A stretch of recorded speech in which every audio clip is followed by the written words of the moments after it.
Thank you very much. Thank you. Thank you very much. Very special place and a very special day.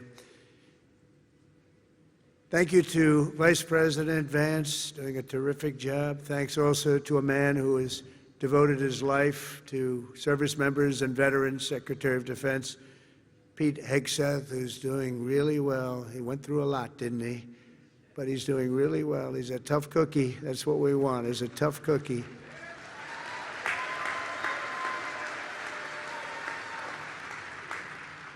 And we're grateful to be joined as well by Chairman Kane, terrific military person, members of the Cabinet, members of Congress, members of the United States Armed Forces, veterans, and many other distinguished guests.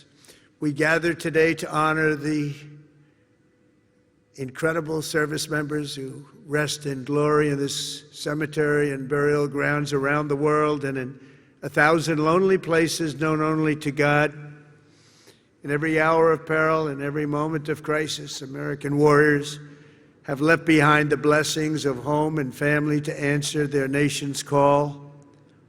They've offered all that they had within them and given their last breaths to each and every one of us that we might live safe and breathe free. This morning we pay tribute to their immortal deeds. We share in the sorrow of their beloved families, and as one nation we give thanks for the ultimate gift they have so selflessly given to all of us. These warriors, and that's what they are, as great, great warriors, picked up their mantle of duty and service, knowing that to live for others meant always that they might die for others. They knew that. They asked nothing for it. They gave everything, and we owe them everything and much, much more.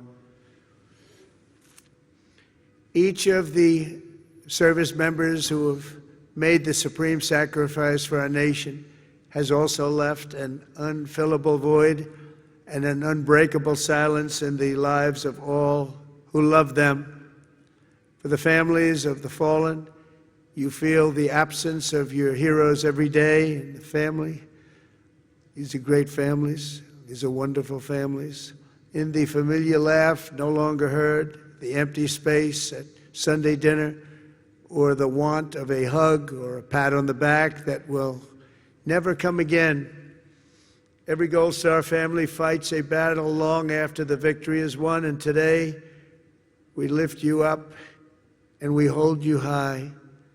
Thank you, thank you, thank you for giving America the brightest light in your lives. It's what you've done. We will never, ever forget our fallen heroes, and we will never forget our debt to you. This Memorial Day is especially significant as we commemorate 250 years since the first American patriots fell on the field of battle.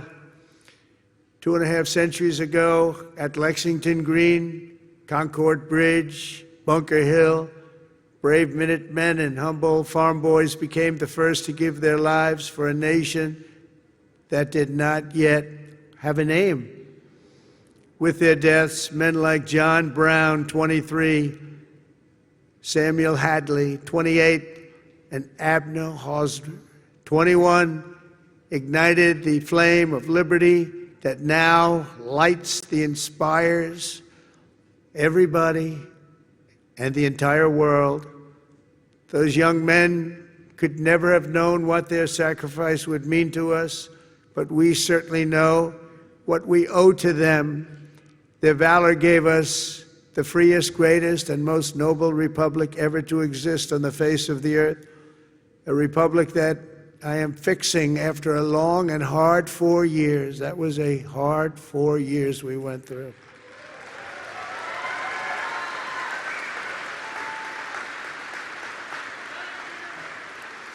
Who would let that happen?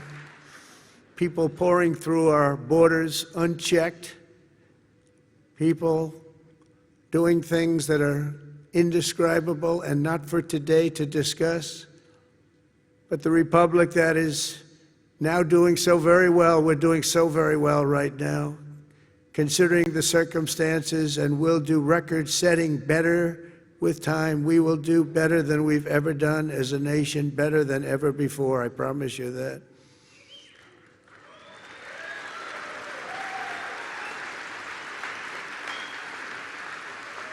In every generation since, at Trenton and Yorktown, at Vicksburg and Shiloh, and in faraway places with names like Chateau, Terrari, Anzio, Iwo Jima, Quezon, Kandahar, really just a few chosen names, and these are names that have become so important on the altar of freedom. They plunged into the crucible of battle, stormed into the fires of hell, charged into the valley of death, and rose into the arms of angels. The sacrifice that they made was not merely for a single battle, a long ago victory, or a fleeting triumph, decades or centuries past. Their sacrifice was for today, tomorrow, and every morning thereafter. Every child that lives in peace, every home that is filled with joy and love, every day the Republic stands is only possible because of those who did what had to be done when duty called, and the cost was everything to them and to their families. Our debt to them is eternal, and it does not diminish with time. It only grows and grows and grows with each passing year. The greatest monument to their courage is not carved in marble or cast in bronze. It's all around us, an American nation, 325 million strong, which will soon be greater than it has ever been before. It will be. And so today we uphold the memory of our heroes, as people have done since ancient times, by telling their stories and exalting their names. Senior Master Sergeant Elroy Harworth was a young, beautiful man from Earhart, Minnesota, when he enlisted in the Air Force and was sent to Vietnam. 59 years ago this very week, Elroy and his crewmates climbed into the dark skies over Da Nang on a classified mission known as Operation Carolina Moon. Their aim was to blow up a key enemy bridge, and while other crews had tried and failed, they were determined to try and get it done in face of extreme danger, and they knew how bad it was. As their C-130 closed in on its target, and Elroy jockeyed his 5,000 pounds of explosives into position, the aircraft came under unbelievably intense fire. They'd never seen anything like it. Try as they might, they were hit as the plane swung low and they went down deep in enemy territory. Elroy was just 24 years old when he gave his life for America, leaving behind a beautiful young wife who was 7 months pregnant. That meant Elroy would never know the joy of meeting his son Troy or seeing him grow, and he would never have the pride to watch his son follow in his father's footsteps and serve 2 decades in the U.S. Army. Sergeant First Class Troy Harworth is with us today, joined by his wife Sonia and their son John, the grandson Elroy never got to hold. Thank you, Troy, and thank you, John, and above all, thank you, Elroy. Thank you very much. Please stand up. Thank you, wherever you may be.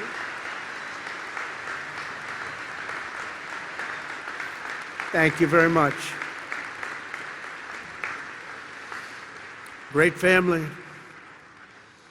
Corporal Ryan McGee of Fredericksburg, Virginia, knew from the time he saw the towers fall on 9/11 that he wanted to be an Army Ranger. He was an American guy, all American. He was a tough guy. He was the top of everything. In high school, he was captain of the football team and was voted friendliest and most charming by his peers.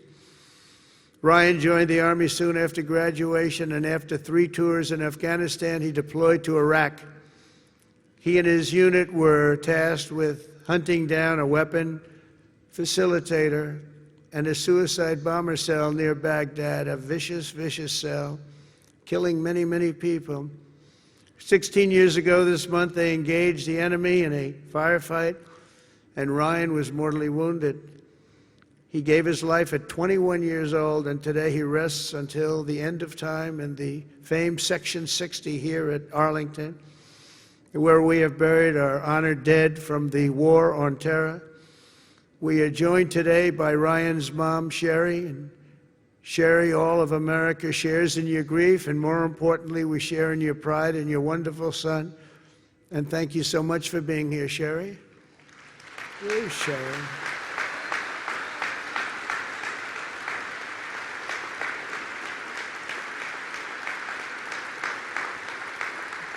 Thank you, Sherry.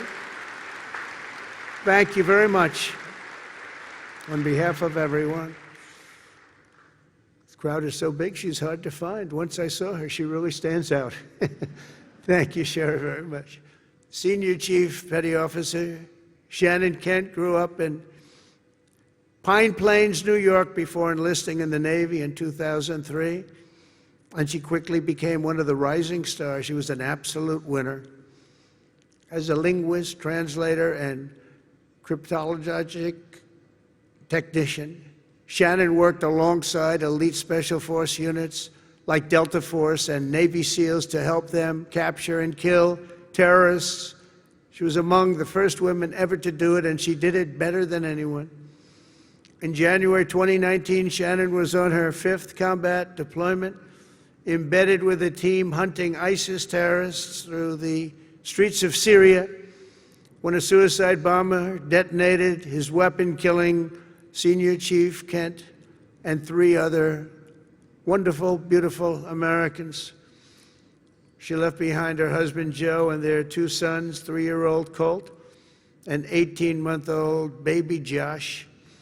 Today, Shannon rests in peace on these grounds alongside her comrades. To her boys, Colt and Josh, who are here this morning, now aged 9 and 7, let me say your mom was a hero, and her love, her strength, and her spirit are always with us and always be with you. She loved her boys. To Joe, the boys, Shannon's parents, Mary and Stephen, and her sister Mariah, Shannon's name will live forever in the chronicles of true American patriots. I just want to thank you, and thank you so much for being here in honor of your magnificent family member.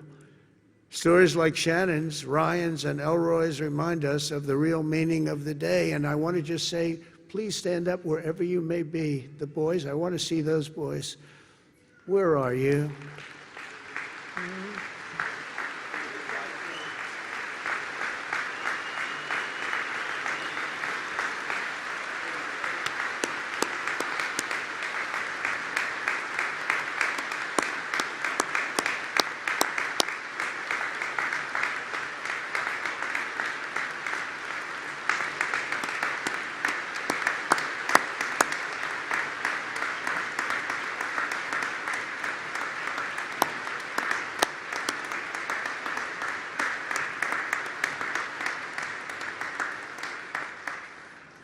Yeah, good-looking guys. Thank you very much for being here. All of you, thank you so much. We should never forget, even for a moment, that freedom is a gift of the highest cost and peace is won at the most precious price. These extraordinary American heroes and their immense and ultimate sacrifices, they offer only the faintest glimpse at the infinite grace we have received from all who laid down their lives for America. Over the past 250 years, we're going to have a big, big celebration, as you know, 250 years. In some ways, I'm glad I missed that second term where it was, because I wouldn't be your president for that most important of all. In addition, we have the World Cup and we have the Olympics. Can you imagine? I missed that 4 years, and now look what I have. I have everything. Amazing the way things work out.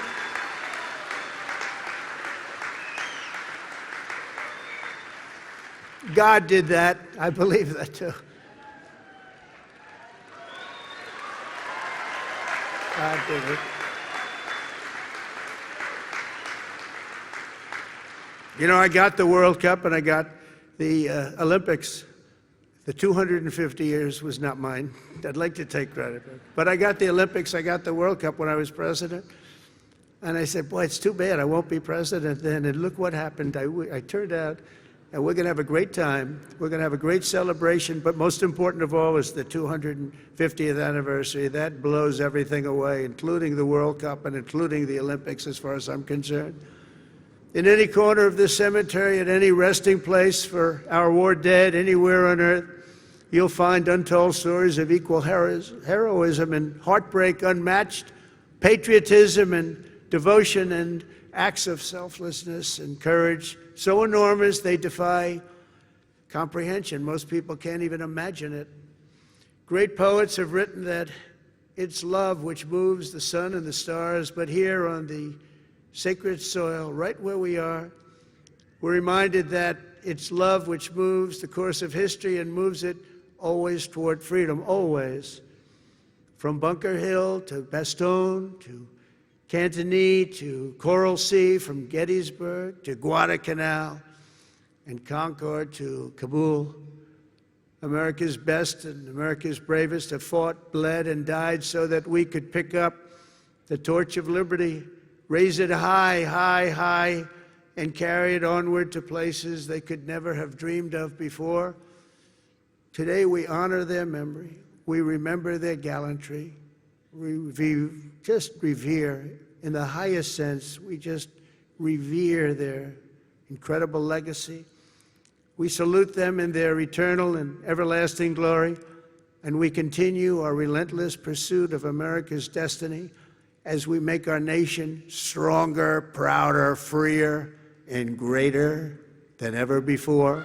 May God bless our fallen heroes. May God bless our Gold Star families.